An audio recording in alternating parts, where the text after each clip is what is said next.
High to all వీడియోలోకి వెళ్ళే ముందు చిన్న రిక్వెస్ట్ మన ఛానల్కి ఇన్స్టాగ్రామ్ పేజ్ కూడా ఉంది. ఎవరైనా ఫాలో అవ్వకపోతే కంపల్సరీ ఫాలో అవ్వండి. అండ్ మీకు ఏ చిన్న డౌట్ ఉన్నా నాకు ఇన్స్టాగ్రామ్ పేరు అయితే మీరు మెసేజ్ చేయొచ్చు. ఇన్స్టాగ్రామ్ పేజ్ని ప్రతి ఒక్కరు కూడా ఫాలో అయ్యి నాకు మెసేజ్ చేయండి. అప్పుడే నాకు మీ మెసేజ్ డిస్ప్లే అవుతాయి అండ్ రిప్లై ఇవ్వాలన్నమాట. ఇక వెంట వెళ్దాం బ్రదర్. మనం ఎంతగానో ఎదురు చూస్తున్నటువంటి అస్సాం రైఫిల్ నోటిఫికేషన్ అయితే మనకు రావడం అయితే జరిగిందనమాట. దీనిలో వచ్చేసి మనకు ట్రేడ్స్మెన్ అండ్ కానిస్టేబుల్ పోస్టులు అయితే భర్తీ చేస్తూ ఉన్నారు. అండ్ దీనిలో మనకు 10th క్వాలిఫికేషన్తో పోస్టులు ఉన్నాయి, అండ్ ఇంటర్ క్వాలిఫికేషన్తో పోస్టులు ఉన్నాయి, డిగ్రీ క్వాలిఫికేషన్తో కూడా పోస్టులు అయితే ఉన్నాయి అనమాట. ఈ నోటిఫికేషన్కి ఆంధ్ర అండ్ తెలంగాణలో ఉన్నటువంటి అమ్మాయిలు అండ్ అబ్బాయిలు ఇద్దరు కూడా అప్లై చేసుకోవచ్చు.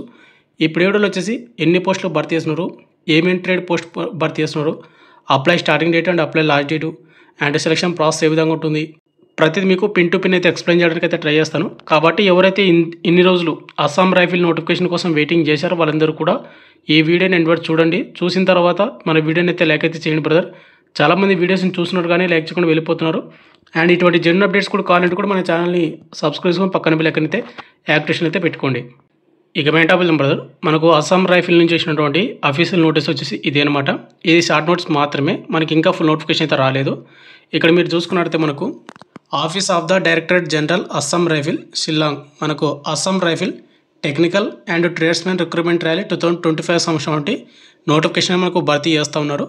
ఇక్కడ మనకు ఫస్ట్ పారాగ్రాఫ్ చూసుకుంటే Assam rifle technical and tradesmen recruitment rally 2025 is tentative schedule from 3rd and 4th week off April 2025 onwards అని ఇక్కడ మనకు మెన్షన్ చేయడం అయితే జరిగింది అనమాట. టెంటేటివ్ షెడ్యూల్ అనమాట. ఇక నెక్స్ట్ మనకి ఇక్కడ enrolment in group B and group C పోస్టులు అయితే భర్తీ చేస్తూ ఉన్నారు. ఈ నోటిఫికేషన్లో ఎన్ని పోస్టులు భర్తీ చేస్తున్నారంటే కన్నా ఓవరాల్గా 215 పోస్టులు అయితే భర్తీ చేస్తున్నారు. బ్రదర్ మీరు ఇంతకుముందుకు 1700 పోస్టులు 1100 పోస్టులు చెప్పారు కదా, మనకు 215 పోస్టులే భర్తీ చేస్తున్నారు అని ఒక డౌట్ అయితే ఉండొచ్చు, ఒక క్వశ్చన్ మార్క్ అయితే ఉండొచ్చు అనమాట. బట్ మనకు ఇవి టెంటేటివ్ మాత్రమే. మనకి ఇక్కడ టెంటేటివ్ షెడ్యూల్ ఇచ్చాడు, ఇవన్నీ కూడా మనకు టెంటేటివ్ పోస్టులు మాత్రమే అనుకోండి. అండ్ ఆన్లైన్ అప్లికేషన్ అనేది స్టార్ట్ అయిన తర్వాత, రిక్రూట్మెంట్ జరిగేటప్పుడు, ఎగ్జామ్స్ అయిపోయిన తర్వాత మనకు వేకెన్సీ అనేది రిలీజ్ చేసే అవకాశం అయితే ఉంటుంది. కాబట్టి ఇక్కడ వేకెన్సీ అనేది చాలా తక్కువ అయితే ఉన్నాయని అనుకొని చాలామంది అప్లై చేయరన్నమాట. అదే మీరు చేసే తప్పు. ఇక నెక్స్ట్ మనకి ఇక్కడ చూసుకుంటే application are invited from eligible candidate male and female candidate ఎవరైతే ఉన్నారో వాళ్ళందరూ కూడా అప్లై చేసుకోవచ్చు అని వాళ్ళు ఇక్కడ మనకు షార్ట్ నోట్స్ అయితే మెన్షన్ చేశారు. ఇక నెక్స్ట్ మనకు ట్రేడ్ వైడ్గా చూసుకుంటే ఇక్కడ రిలీజియన్ టీచర్ 3 పోస్టులు భర్తీ చేస్తున్నారు. రేడియో మెకానిక్ వచ్చేసి 17 పోస్టులు, లైన్మెన్ ఫీల్డ్కి వచ్చేసి 8 పోస్టులు, ఇంజనీర్ ఎక్విప్మెంట్ వచ్చేసి 4 పోస్టులు భర్తీ చేస్తున్నారు. ఎలక్ట్రీషియన్ మెకానిక్ వెహికల్ 17 పోస్టులు, రికవరీ వెహికల్ మెకానిక్ 2 పోస్టులు, అప్ హోల్స్టర్ 8 పోస్టులు అండ్ వెహికల్ మెకానిక్ ఫిట్టర్ 20 పోస్టులు. అదేవిధంగా ఇక్కడ మనకు డ్రాట్స్మెన్ 10 పోస్టులు, ఎలక్ట్రికల్ అండ్ మెకానికల్ 17 పోస్టులు, ప్లంబర్కి వచ్చేసి 13 అండ్ ఆపరేషన్ థియేటర్ టెక్నీషియన్ ఓవరాల్గా మనకు 1 పోస్ట్ మాత్రమే భర్తీ చేస్తాం అనమాట. ఇక నెక్స్ట్ అదేవిధంగా ఇక్కడ మనకు ఫార్మసిస్ట్కి వచ్చేసి 8, ఎక్స్రే అసిస్టెంట్కి వచ్చేసి 10, వెటర్నరీ ఫీల్డ్ అసిస్టెంట్కి వచ్చేసి 7 పోస్టులు అండ్ సఫాయికి వచ్చేసి 70 పోస్టులు అనమాట. మనకు ఓవరాల్గా మనకు సఫాయి ట్రేడ్కి అయితే 70 పోస్టులు హైయెస్ట్ పోస్టులు అయితే మనకు భర్తీ చేస్తున్నారు. ఓవరాల్గా మనకు 215 పోస్టులు అనమాట. మీకు మళ్ళీ చెప్తున్నాను, ఇక్కడ పోస్టులు అనేవి చాలా తక్కువ అయితే ఉన్నాయి కదా అని మీరు కొంతమంది నెగ్లెక్ట్ చేసి ప్రిపరేషన్ అయితే చేయకుండా వదిలేస్తారు. మీకు కావాల్సిన ఒకటే పోస్టే, మీకు పోస్టులు అనేవి కూడా పెరుగుతాయి. కాబట్టి మీరు కొద్దిగా ప్రిపరేషన్ అయితే కంటిన్యూ అయితే చేసుకోండి. మీరు నెగిటివ్ చేసుకొని మీరైతే అప్లై చేయకుండా ఉందండి. అండ్ మీరు అప్లై చేసిన వెబ్సైట్ లింక్ వచ్చేసి www.assamrifles.gov.in అనే వెబ్సైట్లో మాత్రం మీరు అప్లై చేసుకోవాల్సి ఉంటుంది.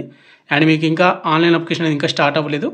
అండ్ అదేవిధంగా ఇక్కడ మనకు ఎంక్వైరీ ఏదైనా మనకి ఏమన్నా దీని గురించి ఏమైనా ఎంక్వైరీ చేసుకోవాలంటే కూడా ఇన్ కేసు మార్నింగ్ 9 గంటల నుండి సాయంత్రం 5 గంటల వరకు ఇక్కడ మనకు 3 నెంబర్లు అయితే ఇవ్వడం అయితే జరిగింది. ఈ 3 నెంబర్లకు అయితే మీరు కాల్ చేసి ఏదైనా కానీ ఎంక్వైరీ అయితే చేసుకోవచ్చు అనమాట. ఇక నెక్స్ట్ మనకి ఈ నోటిఫికేషన్కి ఆన్లైన్ అప్లికేషన్ డేట్ చూసుకుంటే మనకు షార్ట్ నోటీస్ వచ్చేసి ఫిబ్రవరి 18, 2025 మనకు రావడం అయితే జరిగింది. అండ్ ఆన్లైన్ అప్లికేషన్ మనకు ఫిబ్రవరి 22, 2025 తేదీ నుంచి ఆన్లైన్ అప్లికేషన్ స్టార్ట్ అవుతుందన్నమాట. అండ్ అప్లై లాస్ట్ డేట్ వచ్చేసి మార్చి 22, 2025 అయితే మనకు మెన్షన్ చేశాడు. అండ్ ర్యాలీ డేట్ వచ్చేసి మనకు ఏప్రిల్ 2025 అయితే మనకు ర్యాలీ అయితే కండక్ట్ అయితే చేస్తాం అనమాట. మీరు చూసుకోండి. ఇది వచ్చేసి ఈ నోటిఫికేషన్కి ఎవరైతే అప్లై చేస్తారో వాళ్ళకి అప్లికేషన్ ఫీజు కూడా వాళ్ళు మెన్షన్ చేయడం అయితే జరిగింది. ఇక్కడ మనకు జనరల్, ఓబీసీ, ఈడబ్ల్యూఎస్ కేటగిరీ వాళ్ళు గ్రూప్ బి పోస్టులకు ఎవరైనా అప్లై చేసుకోవాలంటే 200 రూపాయలు పేమెంట్ అయితే చేసుకోవాల్సి ఉంటుంది. అదేవిధంగా జనరల్, ఓబీసీ, ఈడబ్ల్యూఎస్ కేటగిరీ వాళ్ళు గ్రూప్ సి పోస్టులకు అప్లై చేసుకోవాలంటే కేవలం 100 రూపాయలు మాత్రమే పేమెంట్ అయితే చేయాల్సి ఉంటుంది అనమాట. ఇక ఎవరైతే ఎస్సీ, ఎస్టీ వాళ్ళు కానీ, ఫిజికల్ హ్యాండిక్యాప్డ్ వాళ్ళు కానీ అండ్ అదర్స్ కానీ అండ్ అదేవిధంగా ఉమెన్ కేటగిరీ వాళ్ళు కానీ ఎటువంటి పేమెంట్ అయితే చేయాల్సిన అవసరం అయితే ఉండదు. అండ్ పేమెంట్ మోడ్ కూడా మనకు ఆన్లైన్ ద్వారా మాత్రమే మీరు పేమెంట్ అయితే చేయాల్సి ఉంటుందన్నమాట. ఇక నెక్స్ట్ ఈ నోటిఫికేషన్కి అప్లై చేసుకోవాలంటే క్వాలిఫికేషన్ అనమాట.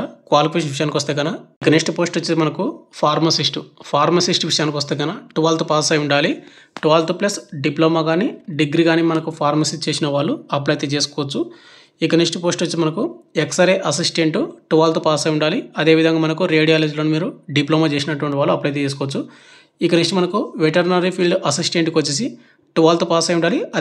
అదేవిధంగా 2 years డిప్లొమా ఇన్ వెటర్నరీలో మీరు చేసిన వాళ్ళు అప్లై అయితే చేసుకోవచ్చు. లాస్ట్లో వచ్చేసి సఫాయి అనమాట. సఫాయి కర్మచారి కేవలం 10th పాస్ అయినటువంటి అమ్మాయిలు అండ్ అబ్బాయిలు ఇద్దరు కూడా అప్లై అయితే చేసుకోవచ్చు.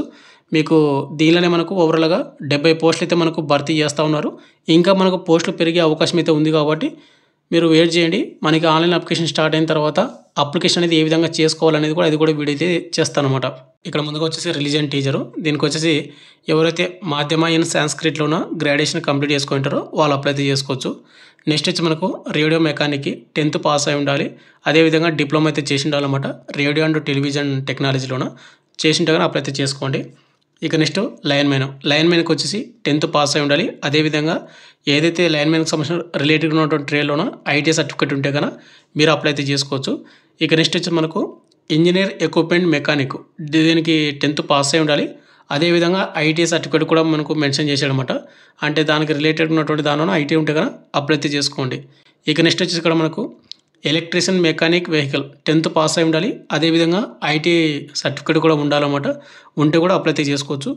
నెక్స్ట్ వచ్చి మనకు రికవరీ వెహికల్ మెకానిక్, దీని కూడా సేమ్ అంతే 10th పాస్ అయి ఉండాలి. అదేవిధంగా మనకు ఐటీకి సంబంధించిన సర్టిఫికేట్ ఉంటే కూడా మీరు అప్లై అయితే చేసుకోవచ్చు అనమాట. ఇక నెక్స్ట్ వచ్చి మనకు హబ్ హోల్స్టర్, దీనికి 10th పాస్ అయి ఉండాలి. వాటికి రిలేటెడ్ సంబంధించిన దాంట్లో ఐటీ సర్టిఫికేట్ కూడా మనం మెన్షన్ చేయడం అయితే జరిగింది. ఇక నెక్స్ట్ వచ్చి మనకు vehicle mechanic fitter 10th pass అయి ఉండాలి. అదేవిధంగా మీకు ఇంగ్లీష్, మ్యాథ్స్, సైన్స్లోనే మీరు చేసి ఉండాలన్నమాట. అదేవిధంగా మీకు ఐటీ కానీ డిప్లొమా కానీ కంపల్సరీ అయితే ఉండాలి. ఉంటే కానీ అప్లై అయితే చేసుకోవచ్చు. ఇక నెక్స్ట్ మనకు డ్రాఫ్ట్స్మ్యాన్, దీనికి 12th పాస్ అయి ఉండాలి. ఇంటర్మీడియట్ అనమాట. ఇంటర్మీడియట్లో ఎనీ గ్రూపు. అదేవిధంగా మీరు 3 years డిప్లొమా ఇన్ ఆర్కిటెక్చర్లోనే మీరు 3 years డిప్లొమా చేసిన వాళ్ళు దీనికైతే అప్లై అయితే చేసుకోవచ్చు. ఇక నెక్స్ట్ వచ్చి మనకు ఎలక్ట్రికల్ అండ్ మెకానికల్కి వచ్చేసి డిగ్రీ కానీ డిప్లొమా కానీ ఏదైతే చేసి ఉంటారో రిలేటెడ్ ట్రేడ్లోనో వాళ్ళు అప్లై అయితే చేసుకోవచ్చు. ఇక నెక్స్ట్ మనకు ప్లంబర్కి వచ్చేసి 10th పాస్ అయి ఉండాలి. అదేవిధంగా ఐటీ ట్రేడ్ కూడా ఉండాలన్నమాట. ప్లంబర్కి రిలేటెడ్ ఉంటుంది దానిలోన. ఇక నెక్స్ట్ పోస్ట్ వచ్చి మనకు ఆపరేషన్ థియేటర్ టెక్నీషియన్, దీనికి ఇంటర్ పాస్ అయి ఉండాలి. ఇంటర్ మీరు బైపీసీ గ్రూప్ చేసిన వాళ్ళైతే ఎలిజిబుల్ అనుకుంటాను. అదేవిధంగా మీకు డిప్లొమా ఇన్ ఆపరేషన్ థియేటర్ అయితే చేసి ఉండాలి. 12th అంటే ఇంటర్మీడియట్, అదేవిధంగా డిప్లొమా కూడా చేసిన వాళ్ళు అప్లై అయితే చేసుకోవచ్చు అనమాట. నెక్స్ట్ మనకు ఏజ్ లిమిట్ విషయానికి వస్తే కన్నా రిలీజియన్ టీచర్కి వచ్చేసి 18 నుండి 30 సంవత్సరాలు ఉండాలి. రేడియో మెకానిక్ వచ్చేసి 18 నుండి 25, లైన్మెన్కి వచ్చేసి 18 నుండి 23 సంవత్సరాలు, అండ్ ఇంజనీరింగ్ ఎక్విప్మెంట్ మెకానిక్ వచ్చేసి 18 నుండి 23 సంవత్సరాలు, అండ్ ఎలక్ట్రీషియన్ మెకానిక్ వెహికల్కి వచ్చేసి 18 నుండి 23 సంవత్సరాలు ఉండాలి. నెక్స్ట్ వచ్చేసి మనకు రికవరీ వెహికల్ మెకానిక్ 18 నుండి 25 సంవత్సరాలు, హబ్ హోల్స్టర్కి 18 నుండి 25 సంవత్సరాలు, వెహికల్ మెకానిక్ ఫిట్టర్కి వచ్చేసి 18 నుండి 23 సంవత్సరాలు, ఇక డ్రాఫ్ట్స్మ్యాన్కి వచ్చేసి 18 నుండి 25 సంవత్సరాలు. ఇక నెక్స్ట్ ఎలక్ట్రికల్ అండ్ మెకానికల్కి వచ్చేసి 18 నుండి 30 సంవత్సరాలు అయితే ఉండాల్సి ఉంటుంది అనమాట. ఇక నెక్స్ట్ వచ్చి మనకు ప్లంబర్కి వచ్చేసి 18 నుండి 23 సంవత్సరాలు అయితే ఉండాలి. ఇక నెక్స్ట్ పోస్ట్ వచ్చేసి మనకు ఆపరేషన్ థియేటర్ టెక్నీషియన్కి వచ్చేసి 18 నుండి 23 సంవత్సరాలు, ఫార్మసిస్ట్కి వచ్చేసి 20 నుండి 25 సంవత్సరాలు, ఎక్స్రే అసిస్టెంట్కి 18 నుండి 23 సంవత్సరాలు అయితే ఉండాలి. ఇక నెక్స్ట్ మనకు వెటర్నరీ ఫీల్డ్ అసిస్టెంట్కి 18 నుండి 23 సంవత్సరాలు అయితే ఉండాల్సి ఉంటుంది. ఇక లాస్ట్లో వచ్చేసి మనకు సఫాయి అనమాట. దీనికి 18 నుండి 23 సంవత్సరాలు ఉన్నటువంటి యుఆర్ అండ్ ఈడబ్ల్యూఎస్తో అప్లై అయితే చేసుకోవచ్చు. అయితే బ్రదర్ ఇప్పుడు చెప్పినటువంటి ఏజ్ లిమిట్ ఏదైతే ఉందో ఆ ఏజ్ లిమిట్ మొత్తం కూడా యుఆర్ అండ్ ఈడబ్ల్యూఎస్ సంబంధించినటువంటి ఏజ్ లిమిట్. ఇక ఎస్సీ ఎస్టీ వాళ్ళకు పోస్టులు ఉంటే కనుక వాళ్ళకు అడిషనల్గా 5 సంవత్సరాలు ఏజ్ రిలాక్షన్ వస్తుంది. ఇక ఓబీసీ వాళ్ళకి పోస్టులు ఉంటే కనుక ఎక్స్ట్రా 3 years అనేది ఏజ్ రిలాక్షన్ అయితే యూజ్ చేసుకోవచ్చు అనమాట. అయితే మనకు కేటగిరీ వైజ్గా ఏమేమి పోస్టులు ఉన్నాయి అండ్ ఆంధ్రప్రదేశ్కి ఎన్ని పోస్టులు ఉన్నాయి, తెలంగాణకి ఎన్ని పోస్టులు ఉన్నాయని కావాలంటే మనకి ఫుల్ నోటిఫికేషన్ వచ్చేంత వరకు మనం వెయిట్ చేయాల్సి ఉంటుంది. అంతవరకు వెయిట్ చేయండి. నోటిఫికేషన్ వచ్చిన తర్వాత మీకు డీటెయిల్డ్గా ఇంకా ఒక వీడియో చేయడానికి అయితే ట్రై చేస్తాను. ఇక ఫైనల్గా వచ్చేసి మనకు సెలక్షన్ ప్రాసెస్ విషయానికి వస్తే కన్నా ఓవరాల్గా మనకు ముందుకు వచ్చేసి physical test PET and PMT అయితే ఉంటుందన్నమాట. Physical efficiency test and physical measurement test. ఇది మనకు ఏప్రిల్ 3rd వీక్ కానీ 4th వీక్లో అయితే కండక్ట్ అయితే చేస్తామని వాళ్ళే టెంటేటివ్గా వాళ్ళకు మెన్షన్ చేశారు. ఇక అదేవిధంగా మనకు ట్రేడ్ టెస్ట్ వచ్చేసి మీరు ఏ ట్రేడ్కి అయితే అప్లై చేస్తారో వాటికి సంబంధించిన వర్క్ మీకు వచ్చా లేదా, వాటి గురించి మీకు నాలెడ్జ్ ఉందా లేదా, ఏదో ఒకటి బేసిక్గానే తెలిసిందా లేదా మీకు కొద్దిగా టెస్ట్ అయితే పెడతారు. అండ్ నెక్స్ట్ వచ్చి మనకు రైటింగ్ ఎగ్జామ్ అయితే ఉంటుంది. ఈ రైటింగ్ ఎగ్జామ్ అయిపోయిన తర్వాత మనకు డాక్యుమెంట్ వెరిఫికేషన్, తర్వాత మనకు మెడికల్ టెస్ట్ కండక్ట్ చేసి ఫైనల్ మెరిట్ లిస్ట్ అయితే రిలీజ్ చేస్తారు. ఈ ఫైనల్ మెరిట్ లిస్ట్లో కానీ మీ పేరు ఉంటే కనుక మీకు ఉద్యోగం అనేది ఇవ్వడం అయితే జరుగుతుందన్నమాట. నెక్స్ట్ మనకు రన్నింగ్ అనేది ఏ విధంగా ఉంటుందంటే కనుక ఇక్కడ ముందుగా మేల్ వాళ్ళకి వచ్చేసి 5 కిలోమీటర్ల రన్నింగ్ని 24 నిమిషాలు కంప్లీట్ చేసుకోవాలి. అండ్ గర్ల్స్ వచ్చేసి 1.6 కిలోమీటర్స్ రన్నింగ్ని 8 నిమిషాల 30 సెకండ్స్లో కంప్లీట్ చేసుకోవాల్సి ఉంటుంది అనమాట. మనకు ఎస్ఎస్జెడ్ కానిస్టేబుల్కి ఏ విధంగా ఉందో సేమ్ అంతే. అయితే పడితే ఇక్కడ మనకు హైట్ ఎంత ఉండాలి, చెస్ట్ ఎంత ఉండాలి అని చూసుకున్నట్లయితే మనకు ఒక్కొక్క పోస్ట్కి ఒక్కొక్క విధంగా హైట్ అయితే పెట్టడం జరుగుతుంది. కాబట్టి మీరు ఫుల్ నోటిఫికేషన్ వచ్చేంత వరకు వెయిట్ చేయండి. మీరు వీడియోని సరిగ్గా చూడరు, నేను చెప్పింది మీరు వినరు, మళ్ళీ కింద కామెంట్ చేస్తారు హైట్ ఎంత ఉండాలి, చెస్ట్ ఎంత ఉండాలి, రన్నింగ్ ఎట్లా అని. నేను చెప్తున్నాను కదా, ఫుల్ నోటిఫికేషన్ వచ్చేంత వరకు వెయిట్ చేయండి. ఎందుకంటే మనకు అస్సాం రైఫిల్లోన ఒక్కొక్క పోస్ట్కి ఒక్కొక్క విధంగా హైటు, చెస్ట్ అయితే వాళ్ళు మెజర్మెంట్ అయితే తీసుకోవడం అయితే జరుగుతుంది. కాబట్టి మీరు ఫుల్ నోటిఫికేషన్ వచ్చేంత వరకు వెయిట్ చేయండి. మీరు వీడియో సరిగ్గా చూడండి బ్రదర్. ప్రతి ఒక్కరికి నా రిక్వెస్ట్ ఒక్కటే, వీడియోని ఇన్వర్ట్ చూడండి. మహా అంటే ఒక 10 నిమిషాలు ఉంటుంది వీడియో. ఇక ఫైనల్గా వచ్చేసి ఇంత బ్రదర్, మనకు అస్సాం రైఫిల్ నుంచి మనకు 2025 టెక్నికల్ అండ్ ట్రేడ్స్మెన్ నోటిఫికేషన్ అయితే రావడం అయితే జరిగింది. మీకు కంప్లీట్ డీటెయిల్స్ అయితే చెప్పాను అనుకుంటున్నాను. మీకు ఇంకేమైనా డౌట్ అయినా కింద కామెంట్ అయితే చేయండి. అండ్ ఫుల్ నోటిఫికేషన్ వచ్చిన తర్వాత మన టెలిగ్రామ్ గ్రూప్లో పోస్ట్ చేస్తాను. అండ్ ఈ షార్ట్ నోట్స్ కూడా మన టెలిగ్రామ్ గ్రూప్లో పోస్ట్ చేస్తాను. మీరు అక్కడ నుంచి డౌన్లోడ్ చేసుకోండి ఒకసారి. అండ్ మీరు వేకెన్సీ తక్కువనే మీరు నెగ్లెక్ట్ అయితే చేసుకోవద్దండి, అంటే లైట్ తీసుకోవద్దండి. చాలామంది లైట్ తీసుకుంటారు. పోస్ట్ అనేది కంపల్సరీ మనకు పెరుగుతాయి. మరి పెరిగిన తర్వాత మీరు బాధపడే బదులు ఇప్పుడు అప్లై చేసుకోండి. అండ్ ఆన్లైన్ అప్లికేషన్ స్టార్ట్ అయిన తర్వాత మీకు డెఫినెట్గా అప్లికేషన్ ప్రాసెస్ వీడియో కూడా చేస్తాను. కింద కామెంట్ అయితే చేయండి. Thank you.